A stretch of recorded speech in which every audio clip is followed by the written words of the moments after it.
Permission दो so that हमें open action पे जाते हैं। इसमें और एक चीज क्या बोलते हो सर, जस्ट इन्फॉर्मेशन सबमिशन नहीं दो चीजें हैं ऑप्शन है तब 30 इयर्स भी एक्शन के जरिए 30 इयर्स भी ऑप्शन के जरिए पीएम वीजा में करने की जरूरत है, डायरेक्ट एक्शन में जाना रहता है ना, उन्हीं पूछता है करना एक्शन। अब इवन सर क्या बोलते हैं आप रेजोल्यूशन दे 30 इयर्स को देखो गवर्नमेंट को ఏపీ స్టేట్ వక్ఫ్ బోర్డ్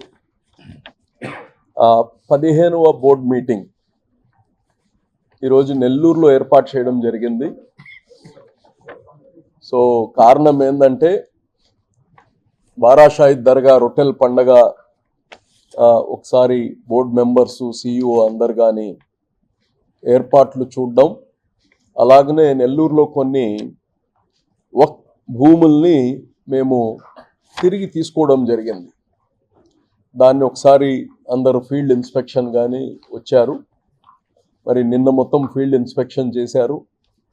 ఈరోజు మీటింగ్ జరిగింది. సో మీ అందరికి తెలుసు, ఆంధ్రప్రదేశ్ స్టేట్ వక్ఫ్ బోర్డ్ భారతదేశంలోనే ఏ వక్ఫ్ బోర్డు కానీ తీసుకున్నటువంటి చర్య విద్య పైన తీసుకుంది. తాలీమే హునర్ అనే ఒక ఎడ్యుకేషనల్ ప్రోగ్రామ్ తీసుకుంది. 10వ తరగతి తర్వాత ఇంటర్మీడియట్ అనేది కీలక నిర్ణయం. పిల్లలకి ఇంజనీర్ అవ్వాలా, డాక్టర్ అవ్వాలా, ఏం కావాలన్నా ఇంటర్మీడియట్ ఒక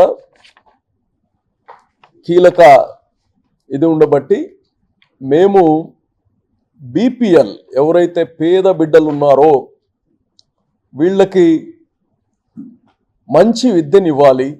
ఇప్పుడు ఉండే కార్పొరేట్ విద్య ఏదైతే ఉందో వాళ్ళ ముందు మన గవర్నమెంట్ స్కూల్లో, మున్సిపల్ స్కూల్స్లో చదివే పిల్లలు వాళ్ళు నీట్ కావచ్చు, జేఈఈ, ఐఐటి కావచ్చు, ఇటువంటి క్రాక్ చేయడంలో వెనకపడుతున్నారు.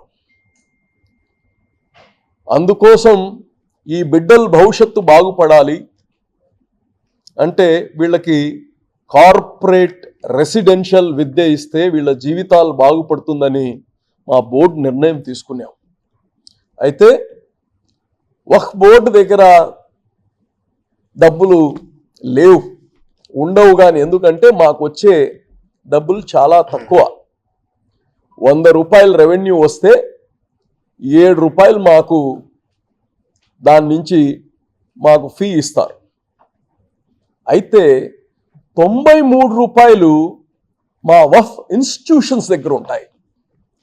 వక్ఫ్ ఇన్స్టిట్యూషన్ యొక్క ముఖ్య ఉద్దేశం ఏంటంటే ఆ ఇన్స్టిట్యూషన్ మెయింటెనెన్సు, తర్వాత సమాజం యొక్క మేలు కోసం, పేద బిడ్డల చదువుల కోసం, పేద బిడ్డల పెళ్ళిళ్ళ కోసం, పేద బిడ్డలకి ఆరోగ్యం బాగలేకపోతే వాళ్ళకి ఏమైనా సహాయం చేయడం కోసం. సో మేము మాకుండే ఇన్స్టిట్యూషన్స్ అన్నిటి ద్వారా అక్కడ కనీస అవసరాలు పూర్తి అయిన తర్వాత ఆ ఫండ్స్ ఫస్ట్ ఎడ్యుకేషన్ పైన పెట్టాలి అని చెప్పి ఎడ్యుకేషన్ని ప్రమోట్ చేయడం జరిగింది. ఇది భారతదేశం మొత్తం అన్ని వక్ఫ్ బోర్డు నుంచి కానీ మాకు ఎలా చేస్తున్నారు, చాలా మంచి స్కీమ్ అని చాలా వక్ఫ్ బోర్డుల నుంచి కానీ మాకు అడుగుతున్నారు. రాష్ట్రం మొత్తం కానీ ప్రజలందరూ కానీ ఏ కమ్యూనిటీకి ఇస్తాం అనేది కాదు, ప్రజలందరూ ముస్లిమ్స్, నాన్ ముస్లిమ్స్ అందరు కానీ చాలా చక్కని ప్రోగ్రాం తీసుకున్నారు. బిడ్డల జీవితాలు బాగుపడుతున్నాయి. పేద బిడ్డలకి ఆ ఇన్స్టిట్యూషన్లో చదివే స్తోమత లేనటువంటి బిడ్డలు వీళ్ళు. ఈరోజు ఆ యొక్క స్కీమ్ని పరిపూర్ణత చేయడం కోసం కానీ మేమున్నా లేకపోయినా రాబోయే తరాల్లో కానీ రాబోయే బోర్డులు కానీ ఈ ఎడ్యుకేషన్ అనేది పారామౌంట్, దీన్ని ఎప్పటికి కానీ రన్ చేసేటట్టు కానీ ఈరోజు బోర్డులో రెజల్యూషన్ తీసుకున్నాము. రెండోది, మేము తాలీమే హునర్లో ఒక ఎడ్యుకేషనే కాకుండా స్కిల్ డెవలప్మెంట్ కానీ తీసుకున్నాం. ఈరోజు కశ్మూర్లో లాస్ట్ 6 months ముందు ఫస్ట్ బ్యాచ్ స్టార్ట్ చేశాం. అక్కడ ఉండే స్థానిక మహిళలు ఆడపిల్లలందరూ వచ్చి ఆ టైలరింగ్ ట్రైనింగ్ తీసుకొని వాళ్ళకి సర్టిఫికేట్స్ ఇచ్చి అలాగనే వాళ్ళకి ఫ్రీగా టైలరింగ్ మిషన్ కానీ వాళ్ళ కాళ్ళ మీద వాళ్ళు నిలబడేటట్టు ఈరోజు 4 గంటలకి కశ్మూర్ దర్గాలో అక్కడ ఆ skill development batch first batch పూర్తయిన సందర్భంగా వాళ్ళకి ఈరోజు సర్టిఫికేట్స్ సీయింగ్ మిషన్స్ కానీ ఉచితంగా ముఖ్య అతిథిగా సోమిరెడ్డి చంద్రమోహన్ రెడ్డి గారు స్థానిక ఎమ్మెల్యే గారు కానీ వస్తున్నారు. వాళ్ళ చేతుల ద్వారా ఆ 50 మంది పిల్లలు ఆ లేడీస్కి ఆ మిషన్స్ ఇవ్వడం జరుగుతుంది. ఏది కానీ ఒక వ్యవస్థ నడవాలంటే ఆర్థికంగా బలంగా ఉండాలి. వక్ఫ్ బోర్డుకి వేలాది ఎకరాలు ఉన్నాయి కానీ దాంట్లో చాలా వరకు అన్యక్రాంతం అయిపోయి ఉన్నాయి. దాంట్లో వచ్చే రెవెన్యూ కానీ చాలా తక్కువ. జనరల్గా భగవంతుడు వస్తువు అంటే చాలా దగ్గర ప్రీమియం ఇస్తారు. ఇక్కడ భగవంతుని వస్తువు అంటే తక్కువకు తీసుకోవడం అలవాటైపోయింది. ఈరోజు ఏదైతే రెంటల్స్ ఉన్నాయో మా యొక్క ఆస్తులు ఏదైతే ఉన్నాయో రెంట్స్ కావచ్చు లీజెస్ కావచ్చు దాన్ని ఒక రివిజన్ చేయడానికి ఒక కమిటీని కానీ వేస్తున్నాం. చాలా వరకు ఎవరో ఒకరు ఎప్పుడో ఒక 10 సంవత్సరాలు 15 సంవత్సరాలు 20 సంవత్సరాల ముందు ఒక ఆయన లీజుకి తీసుకొని తర్వాత ఆ లీజ్ ఎప్పుడూ అయిపోయి ఉంటుంది. ఆ వ్యక్తి గుడ్ విల్స్ తీసుకొని సబ్ లీజులకి ఇచ్చుంటారు.